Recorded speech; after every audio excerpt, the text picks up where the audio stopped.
Ever found yourself being told a ghost story by a friend and thinking to yourself, that's not so scary? I've found myself in that position many times over the years. I'm getting too old to be paying attention to such stories. I often find myself disappointed at my friends' efforts to scare me. That was until Frank decided to tell me a story about the sad girl.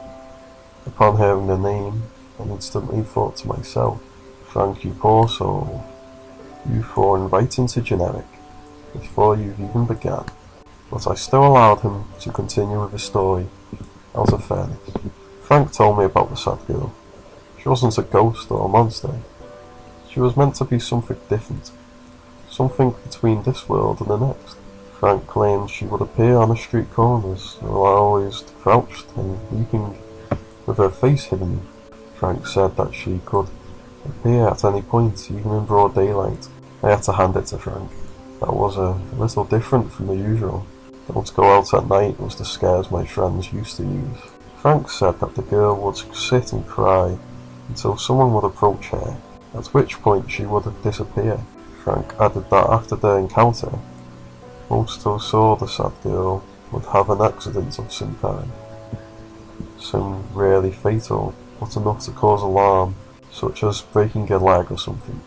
Convinced that while Frank's story was definitely one of the better ones, it was not going to scare me that much in the long run.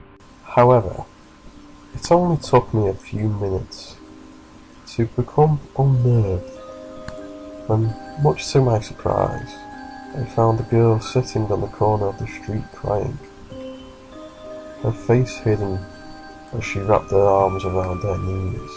A part of me must have knew that Frank decided to play a prank on me or something, and I was tempted to approach the girl.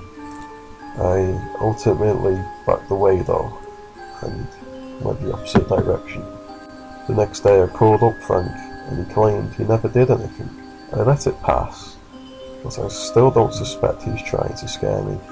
Nonetheless, I tend to take the longer route home these days, just in case.